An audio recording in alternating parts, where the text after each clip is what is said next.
एक दिन स्कूल के बाद अली, सारा और बिलाल ग्राउंड में बैठ के चिप्स खा रहे थे। बिलाल ने बोला, तुम दोनों बहुत डेयरिंग बनते हो। अगर इतने हाई स्ट्रॉन्ग हो तो एक काम करो। सारा ने पूछा, कैसा काम? बिलाल ने मुस्कुराते हुए कहा, पुरानी हवेली का नाम सुना है ना, जो जंगल के उस पार है। अली ने थोड़ा सोचा, वही जो लोग कहते हैं हॉन्टेड है, जहाँ से अवचैन आती है रात को। बिलाल ने हाँ में सर हिलाया। वही। मेरे भाई के दोस्त ने कहा, रात को अगर कोई उस हवेली में 1 घंटा गुजारे तो उसका भूत उसका दोस्त बन जाता है। सारा हंस पड़ी, क्या बकवास है, भूत दोस्त बनते हैं क्या? बिलाल ने कहा, चैलेंज है। अगर तुम दोनों डर नहीं हो तो चलो आज रात को चलते हैं। सिर्फ 1 घंटा। टॉर्चेस ले आना। अली ने सोचा, सारा ने भी सोचा। दोनों ने एक दूसरे को देखा, फिर एक साथ बोला, चैलेंज एक्सेप्टेड। उस रात तीनों ने अपने बैग्स में टॉर्चेस, बिस्किट्स और फोन डाले। मूनलाइट में जंगल का रास्ता थोड़ा स्कैरी था। रास्ते भर उल्लू की आवाज और पैटर्न की सरसराहट सुनाई दे रही थी। अली ने बोला, यार ये रात कुछ ज्यादा ही खामोश लग रही है। बिलाल ने हेस्ट हुए कहा, अभी डर रहे हो? अभी तो जंगल है, हवेली तो आगे है। सारा थोड़ा सा घबरा गई थी, मगर दिखाया नहीं। जंगल के बीच से गुजरते गुजरते उनको हवेली का एक कोना नजर आया। अंधेरे में उसकी चाट और टूटी हुई दीवारें चमक रही थी। एक बड़ा लोहे का दरवाजा था जो आधा खुला था। उस पे कुछ लिखा था, जिसमें से कुछ मिटा हुआ था। बस एक लफ्ज क्लियरली लिखा था, वापस। अली ने टॉर्च से लिखा रीड करने की कोशिश की।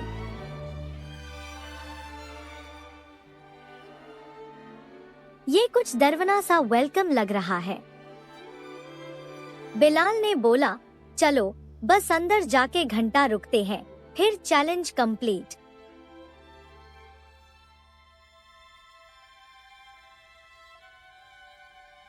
जब तीनों हवेली के अंदर गए तो पहला हिस्सा एक लंबी सी हॉलवे थी। हर तरफ धूल थी और हवा में पुरानी लकड़ी की बू। दीवारों पे पुरानी तस्वीरें लटक रही थी, जिनके चेहरे धुंधले और उदास थे। पीछे से दरवाजा जोर से बंद हो गया। बैंग! तीनों उछल पड़े।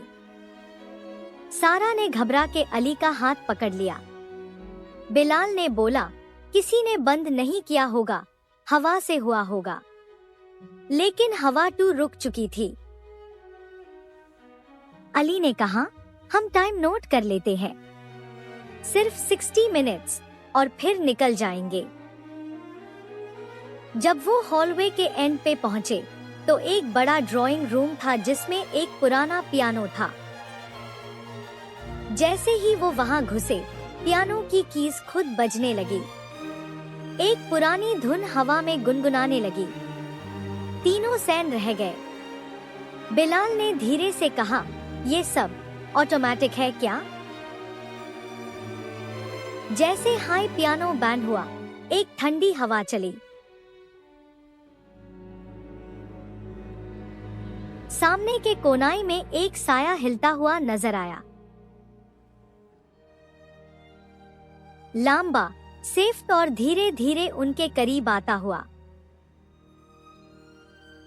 अली ने टॉर्च उस पर डाली, लेकिन कुछ भी नजर नहीं आया। अचानक से सारा ने चिल्लाया, उसने मुझे चुवा। लेकिन कुछ दिखा नहीं किसी को। बिलाल ने बोला, हम हैल्यूसिनेट कर रहे हैं या शायद यहाँ कोई ड्रामा हो रहा है। फिर एक आवाज आई, धीमी और गुनगुनाहट जैसी, क्या तुम भी मुझे भूल जाओगे? ये आवाज बिल्कुल इंसानी थी, लेकिन सच सी थी। सारा ने कहा, क्या ये भूत दुख भरी कहानी वाला है? अली ने बोला, ये प्लेस हॉन्टेड से ज्यादा ट्रैप्ड लगती है। फिर एक डायरी कॉर्नर में मिलती है जिसमें लिखा होता है, मैं यहाँ का आर्टिस्ट हूँ, लेकिन दुनिया ने मुझे भूल दिया। तीनों उस डायरी को लेके एक कॉर्नर में बैठ गए। अंदर लिखा था, मेरा नाम रेहान था। मैं इस हवेली में कंसर्ट्स करता था, लेकिन एक दिन मेरी आवाज चली गई। सबने मुझे भूल दिया और मैं तन्हाई में मर गया। अब सिर्फ मेरी धुन रह गई है जो इस पियानो में कैद है। सारा ने कहा, इसका मतलब ये भूत आर्टिस्ट है और सिर्फ चाह रहा है कि कोई उसकी सुने। अली बोला, शायद इसको आजादी चाहिए। फिर डायरी में लिखा होता है, जो मेरी धुन फिर से बजाएगा वो मेरी रूह को छुटकारा देगा। बिलाल ने कहा, तो फिर बजाओ बजाओ वो गीत। अली ने बोला, लेकिन कौन सा?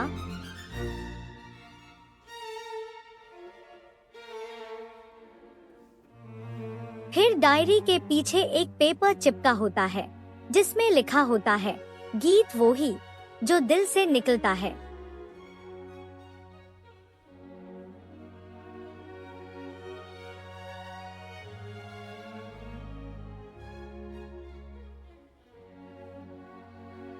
अली ने पियानो की एक की दबाई, मगर कुछ नहीं हुआ।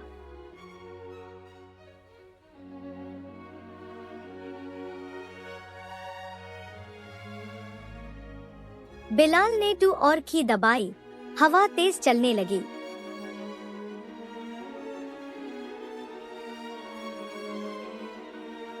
सारा ने आंखें बंद करके वो धुन गुनगुनाई जो डायरी में लिखी थी।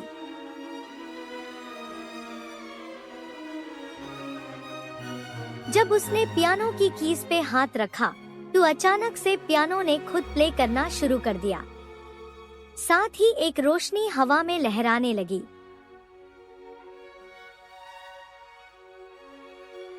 वो साया फिर सामने आया।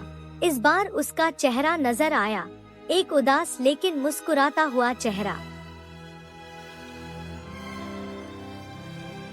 उसने कहा, शुक्रिया, तुमने मेरी धुन दोबारा जिंदा कर दी। फिर हवेली के हर कोने में रोशनी छाने लगी। पुरानी तस्वीरों के चेहरे खिल उठे।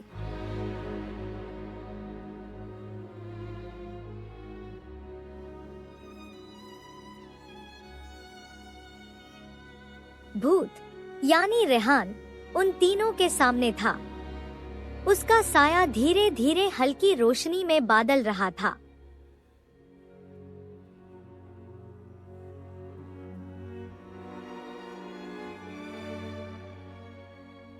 उसने कहा, इतने आस बाद कोई आया जो ना सिर्फ अंदर तक आया बल्कि मेरी बात भी सुनी।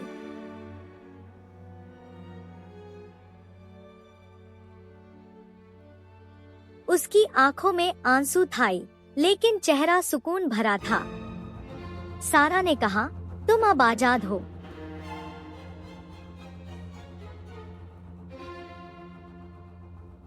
रेहान ने हाँ में सर हिलाया।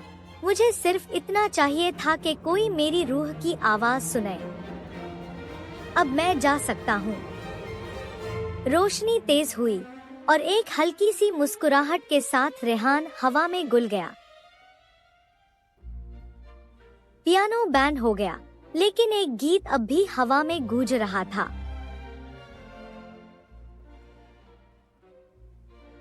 हवेली के दरवाजे खुल गए। हर तरफ से अंधेरा चला गया था।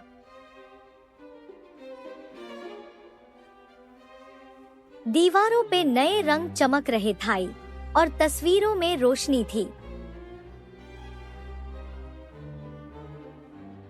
बिलाल ने कहा, क्या ये सब सच था?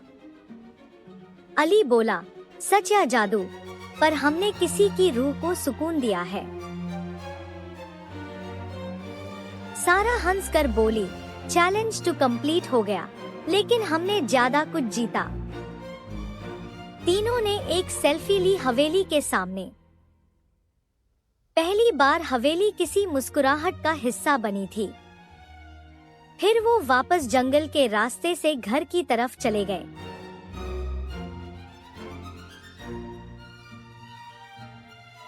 अगली सुबह स्कूल में जब उन्होंने सबको कहानी सुनाई तो कोई नहीं मना। सब हंसी उड़ा रहे थे।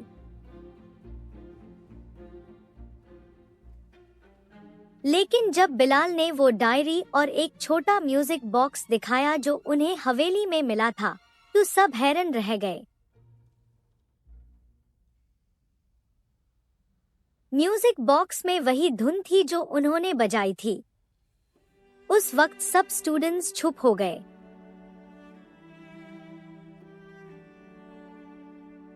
सिर्फ एक सीनियर टीचर ने कहा, रेहान, मैं न्यूज़ जानता था। तुम लोगों ने जो किया वो बहुत खास है।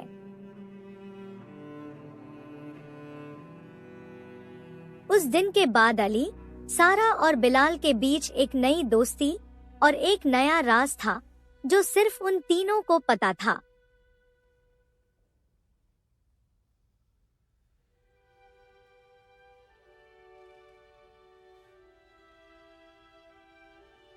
गीत जो रह गया।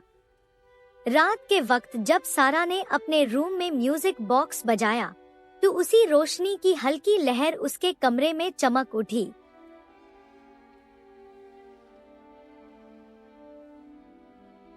वो घबराई नहीं, सिर्फ मुस्कुराई। उसने कहा, तुम हमेशा याद रहोगे, रेहान। उस वक्त लग रहा था जैसे पियानो की एक धुन हवा में गुनगुना रही हो।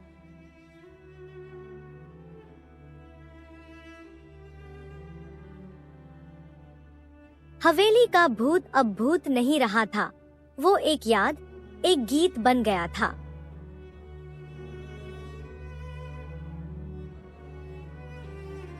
जो सिर्फ वो तीन जानते थे। और कहानी वही खत्म नहीं हुई। कहानी तब खत्म होती है जब यादें खत्म हो जाती है और कुछ यादें हमेशा रहती है।